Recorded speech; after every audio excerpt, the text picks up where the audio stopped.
Un vagabundo se vuelve millonario tras apostar varias veces con su vida en el juego de la ruleta rusa. Su historia es narrada por un viejo escritor que no sale de casa, quien cree que esa narración es totalmente diferente a todo lo que ha escrito antes en su carrera, pero a la vez no tiene ninguna ambición en lo que respecta a esta novela. Dice así: cuando yo haya muerto, mi cripta, mi guarida, seguirá flotando en esa niebla negra y sólida, y llevará estas hojas a ninguna parte para que nadie las lea. Dice que esa historia trata sobre el tipo que apostaba en la ruleta rusa y cómo jugando algo tan peligroso logró alcanzar lo más cercano a la inmortalidad. Resumen de El ruletista, de Mircea Cartarescu. El escritor avisa que este personaje fue real, que ellos juntos fueron a lugares en donde se llevaban a cabo apuestas sobre ruletas rusas, y como todos los demás, se emocionaban cada vez que alguien se volaba los sesos, porque eso suponía no solo ganancias en apuestas, sino además un espectáculo inigualable.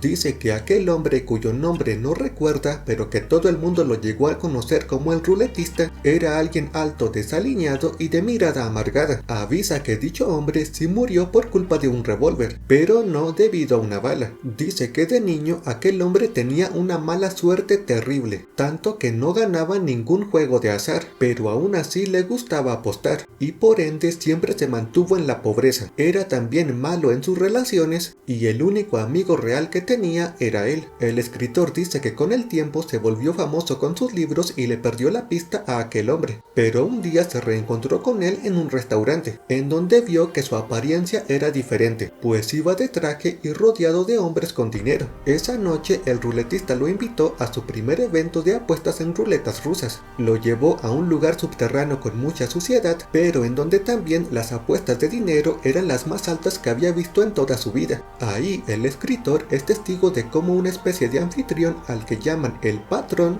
abre una caja con un revólver y una bala dentro, y luego pasa el proyectil para que todos en la sala tengan oportunidad de tocarla antes de meterla dentro del arma. El escritor pensó que la bala se iba a sentir fría, pero la sintió tibia. Esta termina en uno de los 6 espacios del barril del arma, y luego un hombre con apariencia de vagabundo la toma. Se sube a un taburete y con todo el miedo del mundo se la apunta a la sien, mirando a su alrededor y reconociendo cada pequeño detalle de aquello que podría ser la última imagen que vea de este mundo. Después acciona el gatillo, aunque no pasa nada, y logra salir vivo. El vagabundo se retira feliz, pero el resto de los presentes le gritan y lo abuchean, pues perdieron su dinero y también la oportunidad de un espectáculo. Después de aquella experiencia, el escritor acude a cientos de eventos más, en algunos de los cuales sí logra ser testigo de cómo restos de cerebro acaban por el piso.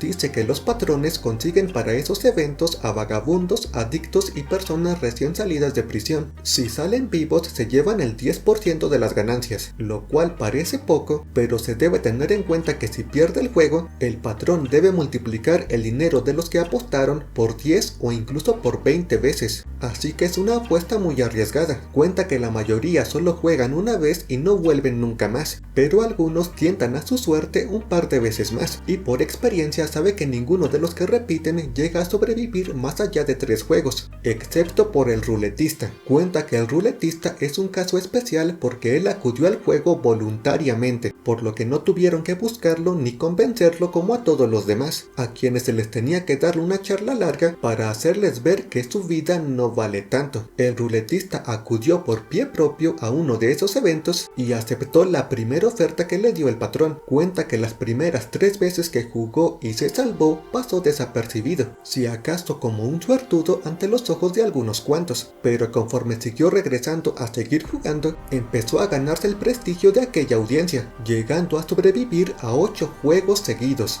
Y aunque pareciera que para este punto ya era pan comido para él, en realidad siempre jugaba con la misma expresión de terror en el rostro. Se describe así: cada una de las veces en su rostro torturado, de frente estrechísima, asomaba una abrumadora expresión de espanto, un pánico animal que resultaba insoportable para los espectadores. Era como si ese miedo reduplicara su suerte y le ayudara a escapar con vida. Tras apostar con su vida tantas veces, el ruletista se hizo rico e incluso se convirtió en su propio patrón. Entonces tenemos que él seguía jugando ya no por dinero, pues tenía más del que podía gastar, sino por la gloria de poder seguir ganando. ¿A quién se le iba a pasar por la cabeza convertirse en una especie de campeón mundial de la supervivencia? Pero lo cierto es que el ruletista conseguía por el momento mantener ese ritmo demencial en una carrera en la que solo había otro concursante, la muerte. En un punto, los espectadores que apuestan por verlo caer se aburren de perder su dinero, pues empiezan a creer que están apostando en contra del diablo. Así que el ruletista anuncia un evento especial de Navidad, un juego que lo llevará a cabo con 2 balas en lugar de una. Durante dicho espectáculo vuelve a sobrevivir y hasta el escritor, siendo su amigo, se lamenta, pues incluso él había apostado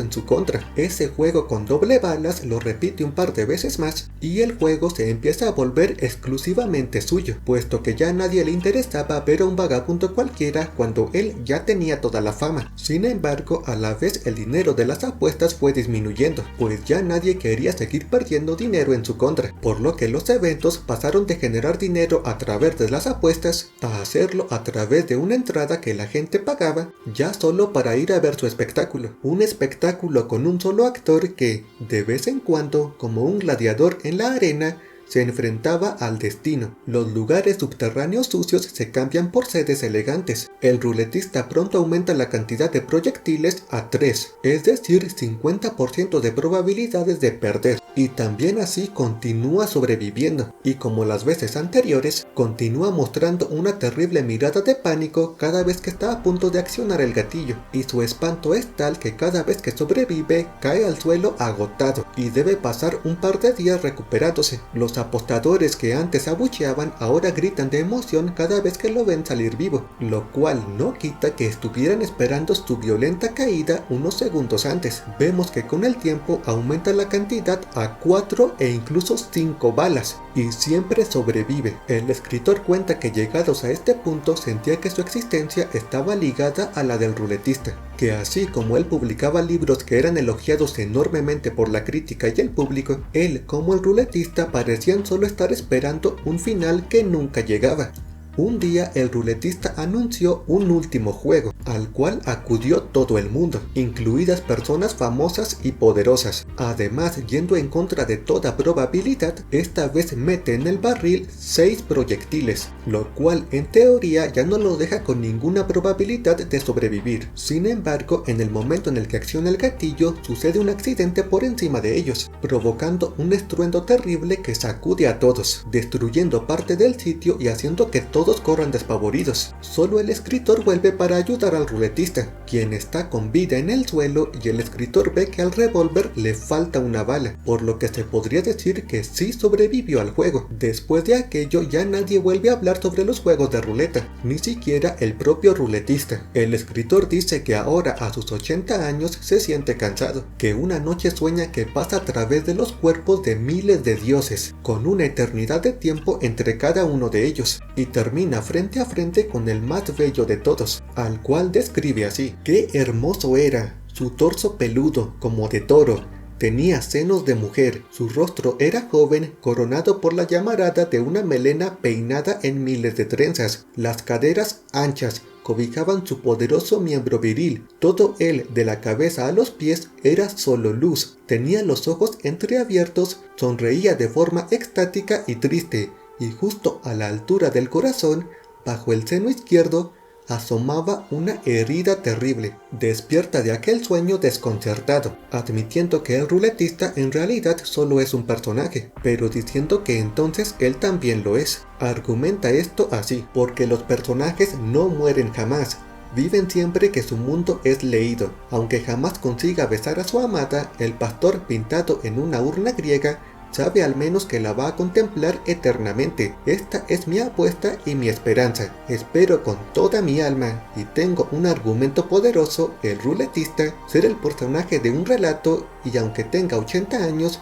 no morir nunca, porque, de hecho, no he vivido nunca. Quizá no viva dentro de una historia importante, quizás sea tan solo un personaje secundario, pero para un hombre que afronta el final de su vida, cualquier perspectiva es preferible a la de desaparecer para siempre. Explica también que con el tiempo logró descifrar la fórmula del ruletista para ganar todos los juegos. Dice que sobrevivió porque, a diferencia de los demás, él siempre apostaba en contra de sí mismo y que su mala suerte era lo que le impedía ganar esa apuesta. Dice que en realidad el ruletista siempre enfrentó este juego con la finalidad de darse un fin a sí mismo, que por eso él se ofreció voluntariamente, que por eso cada vez que jugaba tenía una mirada de pánico, pues en cada ocasión estaba convencido de que sería su final. Cuenta que el ruletista una vez fue atracado por un joven que le apuntó con un revólver, y del puro susto le dio un paro cardíaco. Cuando la policía encuentra a aquel chico, este les muestra que nunca tuvo intenciones de hacerle daño, que solo quería robarle, y que de hecho el revólver ni siquiera estaba cargado.